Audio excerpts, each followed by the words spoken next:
So good to have you on the show.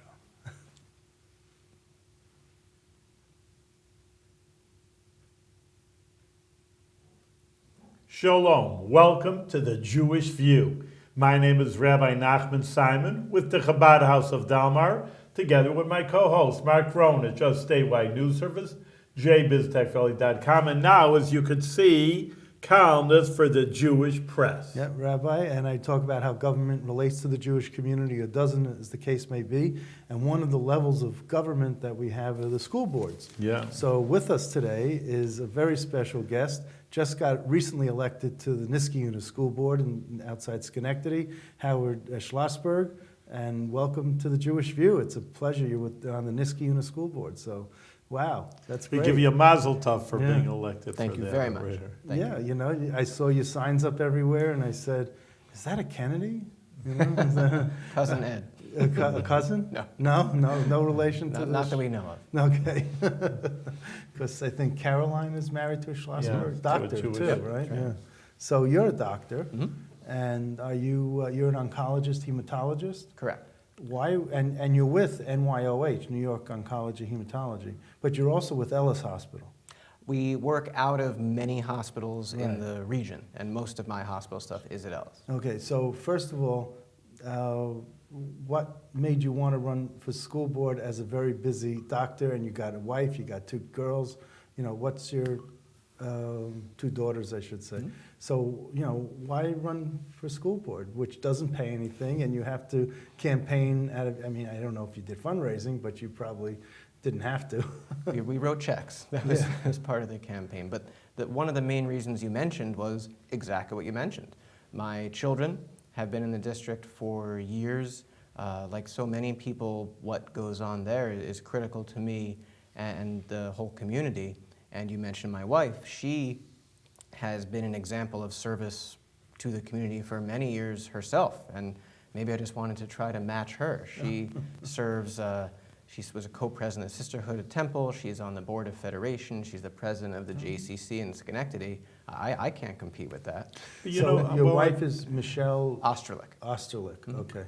So, yeah, she had kept her maiden name, I guess. You Why know, is that so? my sister's actually hematologist, oncologist, but in Pittsburgh, and I know her schedule, and I just don't see where you even have the time. I mean, she's just, I mean, it's a very, not only a lot of hours, but very draining. You must be full of energy. I'm full of coffee most of the Yeah. time. That's what does it. How old are you? 43. You don't look, I thought you were in your 20s. Well, you got I mean, that. you do balance. I mean, you have a family life. I mean, that's a really big schedule that you're. It depends how you do it. Over time, I have adapted in some ways. I wake up at 3 or 4, depending on the day, try to get to the hospital 4 or 5, do that, go to the office. By front-loading things early, I can often get home and see the kids and my wife for dinner. And then, for example, Monday was back out at 6 for a school board meeting. So it can be done, you just can't sleep very much. Well, that's why I say you must have a lot of energy doing that. But, you know, kudos to you that, you know, of course, being a doctor in itself is a service to the community, helping people. But, you know, I know because many doctors, and not only my sister, but many doctors, it is such a full schedule in being in the hospital, on call. They really are not that civil-minded. I mean, they're minded, I guess. They want to do well, but they just don't even have the time. I mean, even for example, to say to help out in the synagogue, you know, they're just busy all the time, or come to the synagogue. It's very difficult life, but There's a lot on the plate. And And I not think for a only- lot of folks. And not only that, but, you know, there are conferences that are out of town, like you just went to one in New York City recently, and it was a school boards association, and you wanted to I guess you wanted to network and get acclimated into what it is to be a school board member. So what was that conference like, and what did you learn? And give us some insight, because I wasn't able to go to that. So it's actually multiple parts. There's a whole education component. For example, before the conference itself officially opened Sunday night, I spent 8 hours doing a school law seminar, and that was very eye-opening. There's, similar to medicine, there's a ton of regulation in education, and you need to know as much as you can about that. So we did that, I guess, phase. Then there was the opening reception. where, among other things, one of our previous superintendents, John Yagelski, got a award, which was always nice. And then the next day and a half were all educational sessions, as well as some time to get to meet other people, hear about how they're doing things in their own districts. Wasn't there something about the Niskayuna band or something? Our jazz band played at the opening ceremony. Thank you for plugging us. Oh, okay. But you know that usually I'm from Delmar, so Bethlehem and Niskayuna are the top school districts in the area. So you know, Niskayuna always had a lot of Jewish kids, so I talked to them. It's great. What did you see to join or just to help out? What do you see the lackings or something? Hey, this could be better. I think actually the previous board, if that's what we're referring to, was good. And one of my thoughts was not to try to come in and change things and show everyone how to do it, although I have my own ideas.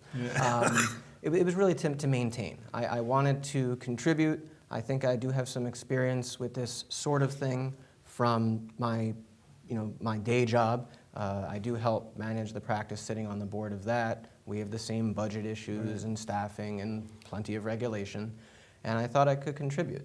And I had 5 opponents, or 5 runners in the race, and I said then, and I'll say now, any of them would have done a great job. There were 6 candidates And how total. many could win? And you were the biggest vote getter. I think I might have gotten lucky with that. Over Everyone, a lot of good 1,400 votes you got. You got Right. 26.2% of the vote. I mean, that's phenomenal. Had a So, lot of signs. It wasn't a lot of lawn signs? It wasn't the last name that did it. no? That rarely helps. Oh, okay. Well, sometimes people do vote for the name, it's ethnic ethnicity. affiliations and things like that. But yeah, so you are on the New York Oncology Hematology Board of Directors. Mm-hmm. You got your bachelor's from Cornell in Ithaca. You got your medical degree from Temple University in Philadelphia. You had your residency at Temple. Right. Yeah. And then you had a fellowship in hematology medical oncology at Thomas Jefferson University Hospital in Philadelphia. So why move here from Philadelphia? I mean, that seems like a wonderful Listen, place. Mark, you're making it like, why would you want to move here? This, Well, I'm this a- is the place to be Well, I'm over asking here. Yeah. because my brother's in Philadelphia area, and he's a doctor, he's a nephrologist, and he moved from Brooklyn to Philadelphia via some other places, and he wanted to settle in Philadelphia. So I'm just curious, Philly's a great town. Yeah, I grew up city. there. Correct. But as for so many reasons, it's because my wife told me to. Oh, She grew up in Connecticut. Her family is actually from here in Albany. And her mother left Albany when she was a young kid, went to Connecticut. Michelle grew up there. And then I dragged her out of that to go down to Philadelphia for a decade for training. She's an attorney. She worked in the city. And then when it was time to look for a job, it was her turn to decide where to go. And we came back to family here in this region. oh, and where is your family? Mine is now splitting time between Florida and the Jersey Shore, Oh, okay. as well as the typical North Jersey and the usual You routine. say Catskills in Miami Beach over here. But it's the same, close enough over Is there. that where you grew up in Jersey? Or? No, I'm from a western suburb of Philadelphia called Broomall, that you probably have never heard of. But you may have heard of Haverford, Bryn Mawr, Yes. towns right by us. Right by you, okay. So what made you want to get into medical oncology, hematology? What brought you to that? When you could, because you started out just in general medical practice, and you internal medicine, and then you wanted to specialize. Why did you choose that? So during training, you get exposed to a lot of different things, and pretty much whatever you're doing at the moment is what you think you want to do. So for a while, I wanted to be a surgeon, I wanted to be a pediatrician, I wanted to do everything. And then I did some time in oncology and hematology, and what caught my eye was that there was always something different. There was always something new coming down the pike, always a great hope for this. Maybe this will be great, and if this isn't, well, we got this other thing coming. I wanted something that was always changing, always trying to improve. Not saying other specialties are not, No. but the pace of Right. innovation really appealed Why to don't you me. talk about that? I mean, because some of our viewers, we had actually some cancer survivors on the show before, and they were not medical people. I mean, they could just tell their good story, but you're a medical person. How has, you're, look, we just say you're not so young. I mean, you've been around for a few years. How has it been changing, or even looking for the future? What do you see in the next few years coming up? The survival rate, for example. Well, I'd actually back up a little bit All right. to say what's changing. We talk about breast cancer, lung cancer. To some extent, that's true, but what you really have is your own cancer. A cancer is when a cell in your body breaks and starts doing things it's not supposed to do, and in different people, different things go wrong in that cell. So what we are learning is that different genetic mutations are driving this to happen, and previously we would say, well, this drug works for lung cancers. What we're trying to move to is, well, this drug works for this mutation, and we don't care so much where the cell comes from, we care if the drug works on that. And that is, it's fits and starts trying to get to that full personalized approach. That, I think, is the future. Now, how is the spleen involved with hematology oncology? So the spleen is basically a giant lymph node. This sits over there, filters the blood. It sometimes causes trouble if lymphoma, which is a white blood cell cancer, gets lodged there. It can also get overactive and start grabbing all your cells going through. Now, what if someone doesn't have a spleen? A baby doesn't have a spleen, or there's no spleen. How is that detrimental to the health of an individual? There are a couple kinds of bacteria that are especially protected against by the spleen. So if you are missing the spleen, there's a few, basically 3 main classes of bacteria that you are at increased risk for of developing an infection. And which are the 3? Haemophilus, Neisseria meningitidis. I don't make these Helps names you up. now, Mark. Well, I thought he had, I didn't think he had Latin names for them. I thought No, he had this is going back to med school. I had to dredge it out. Okay. So it's not like mold or anything? Not typically, although it's part of the immune system. So you never really know how things will interact. Okay. So what's the,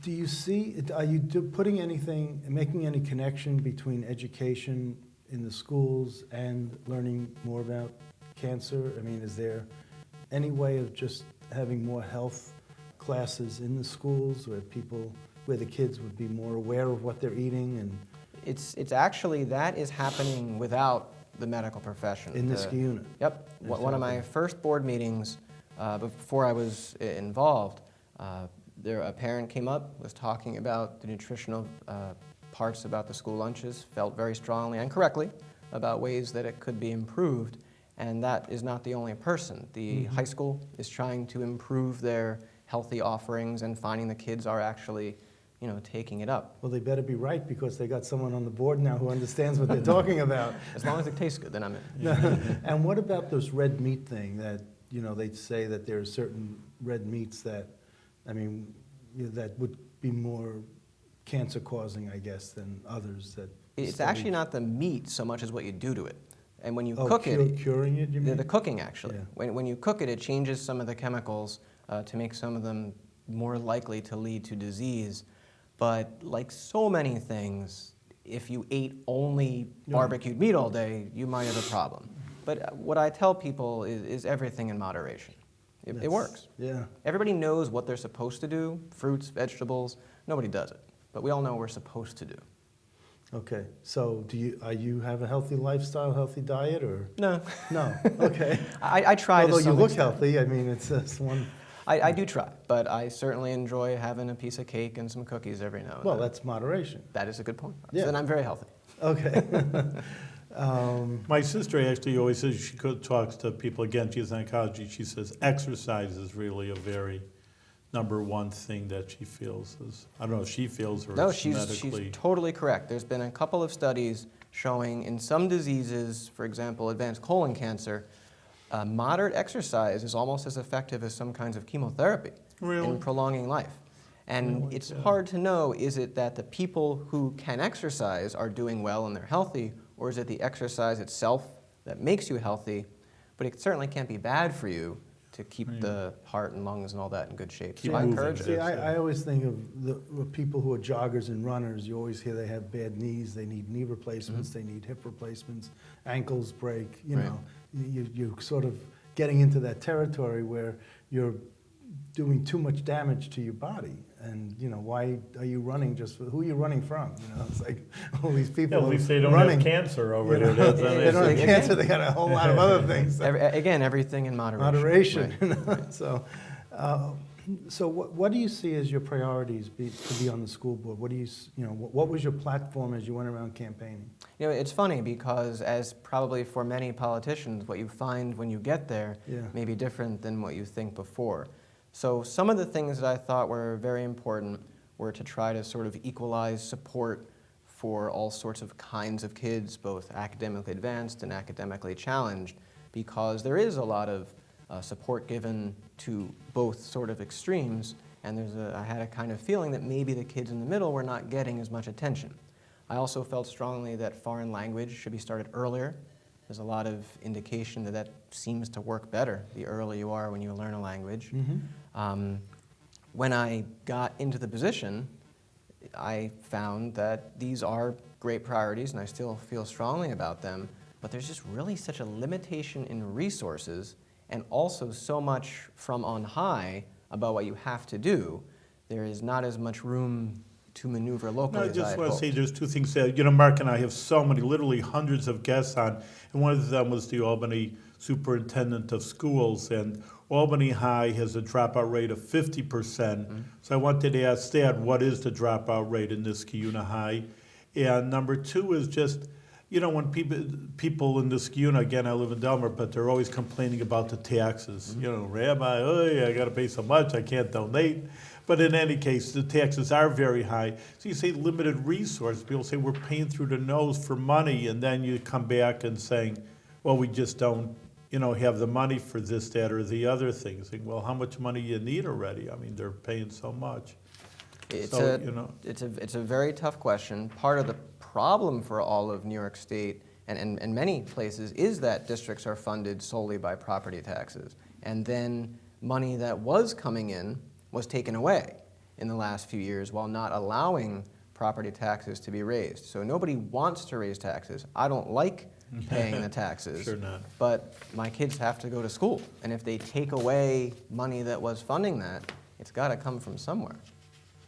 But Do you think that there should be more of an emphasis on private donations to public schools or naming rights for different buildings and, you know, doing things like, you know? I've not thought about that particularly, but my first thought would be it's probably not a good idea because anytime someone's writing a check, strings come with that. And I think we see some of that with the charter school movement, that there's some debate over what the real benefits, what the real goals are, as opposed to public schools where this is your school. Everyone is involved.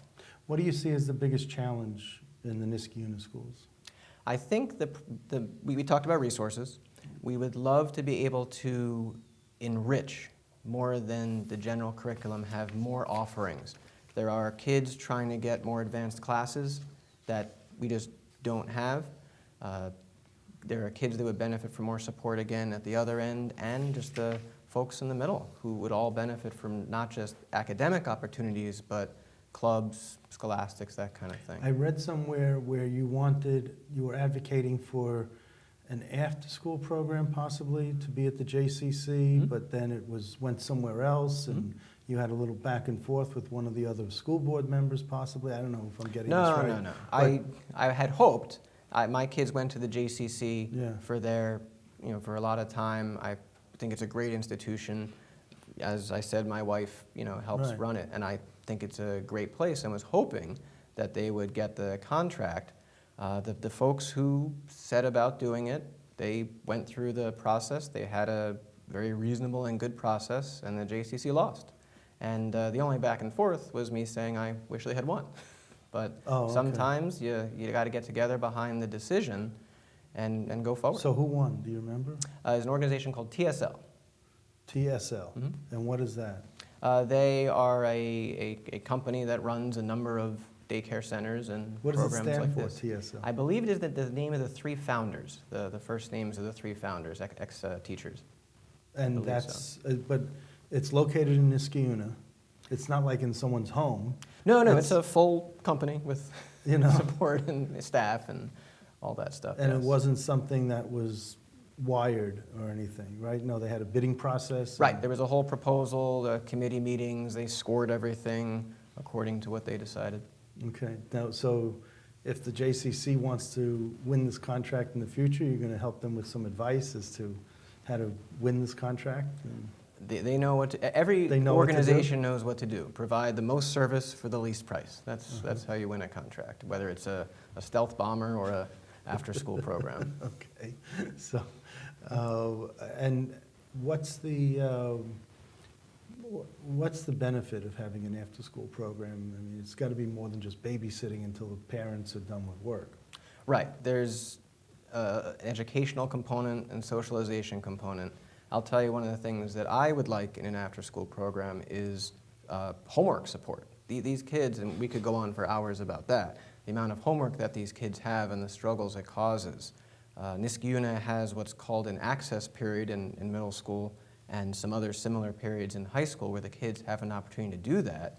But if you're giving a kid 2-3 hours of homework, you can't do all that in a little extra time in school. So an opportunity to have some support to go through the extra work, it actually extends the academic day, which is another thing that could be debated at length.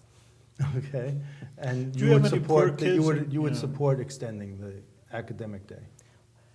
Intellectually, I think it would be interesting to see what happened.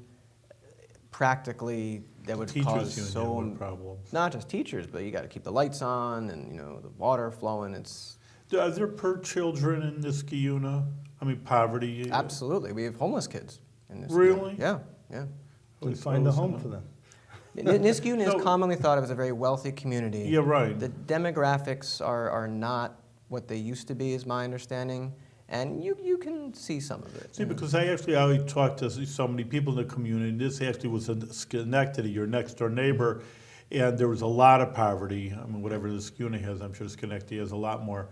And they just say, the teacher was very frustrated and just saying that, the parents don't know how to come to even to a parent meeting at night. She says, I think 3 out of 20, 25 parents of children. And goes on and on. She says, I have to pay for supplies for these kids. They don't even come.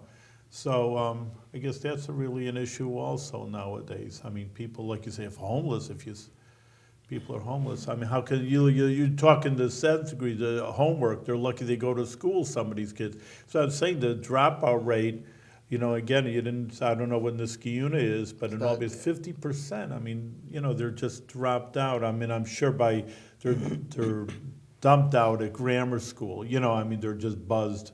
They're done already with school. A lot of these kids, and maybe they have to go to school in grammar school, but You've hit It's on a shame. many critical points. yeah, I know, it's a shame. Niskayuna graduates about 91% of kids to college, and I think the graduation rate itself is something like 96, 97%. Very good.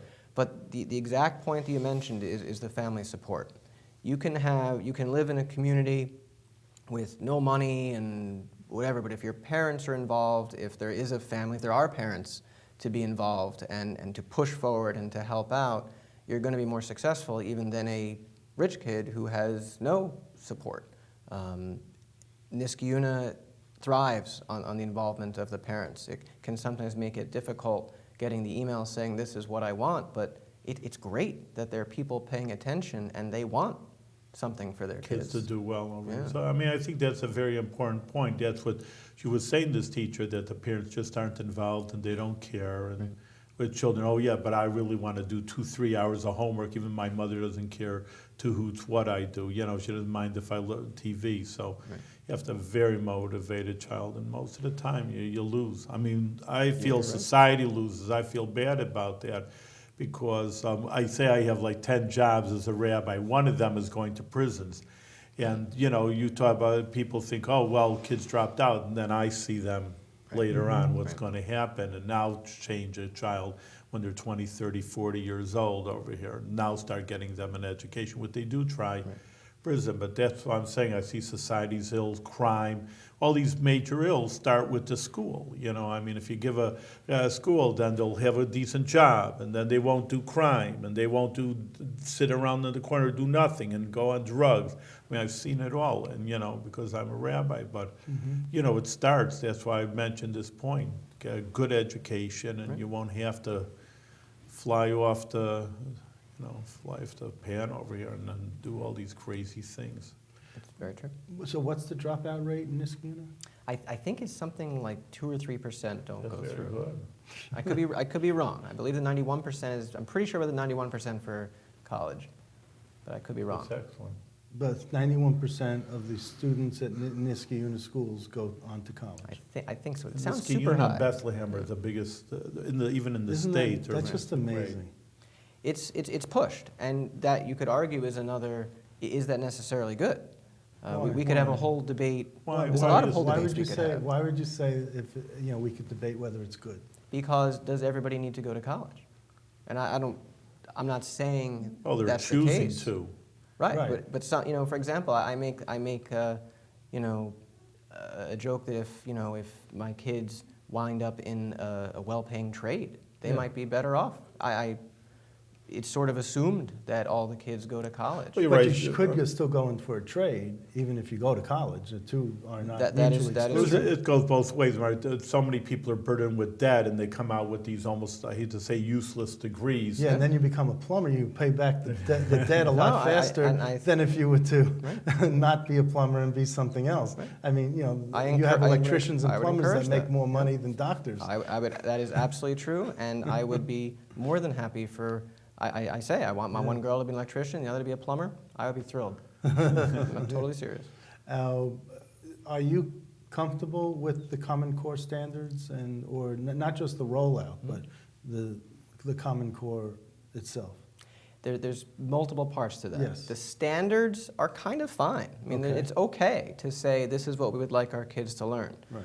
The problem is that they tied it to so many other things, testing, teacher evaluations, all these things. And to go back to what you were saying, you can't just say, well, let's test everyone to a higher level and that will somehow miraculously fix the school if there's no parent support and no resources. So it's great to say, this is what we'd like everyone to learn. But the question is, how do you get there? And Implement that. Right, and that's where I think people have problems. Do you aspire one day to become president of the school board? That is a job I probably do not think I want. Okay. That's a tough gig. Yeah, it is. Yeah. But it's not something that you would ever, I mean, if everyone else were, if you were the most senior member on the school board, you wouldn't want to be president. It's something to think about. It would be. Sure. You wouldn't rule it out. I'm not going to go for it. But we'll see what happens. Oh, wow. See what life brings. That's Right, not right. right. No, because that's what's happening in the Albany School Board now, Well, is that they can't keep a president for more than a few months. I mean, they've had this Yeah. turnover, rapid turnover, and it's just very strange how many times we have new presidents so quickly. Right. There's no consistency. So I just thought I'd mention Ours has that. been there a couple of years. She's very good. She is more than welcome to keep the job. So, Mark, So- do you have one more question? 'Cause Yeah, I we're just out of time. wanted to know if you tie in any of your community stuff in with services or with, you belong to Congregation Gates of Mhm. Heaven. Do you tie any of this in? We're with on the that? Jewish View, so we have to That's ask you right. about your Jewish life also. No, I was on the board there as well. I was the secretary a couple years back. Like everyone, I'm probably not as active as I should be, but it is a great place to raise the is. kids. Another whole debate we could have is the role of the synagogue in modern Jewish life and how it's changing from that of our parents. I was just there for Dr. Michael Lozman Mhm. gave a talk to the men's club. Yep. So I was there for that, and it's very interesting how he did it. They had this breakfast Sunday morning Mhm. when people were leaving their children off to go to Sunday school, and then they came to listen to the lecture and have a nosh. Right. And then when the school day was over, the lecture was over because they had to go bring their kids home. Right. All right. Good They- timing. You know, over it was here. Right. timing of everything. So anyway, yeah. Doctor, I could say doctor over here, you have many hats on, but in any case, you're doing very well. I mean, I really kudos to you because I know, you know, from my family that what kind of a difficult job you have, and then just to spend extra time for the community, you really are you an exception. So keep on going. Mark has bigger and better things for you to do in the community, but we'll be happy for what you do over here professionally and in your spare time, which I don't think you have too much spare time, but extracurricular. And keep on going and doing good work and do it with good health. And much continued success. Thank you very much.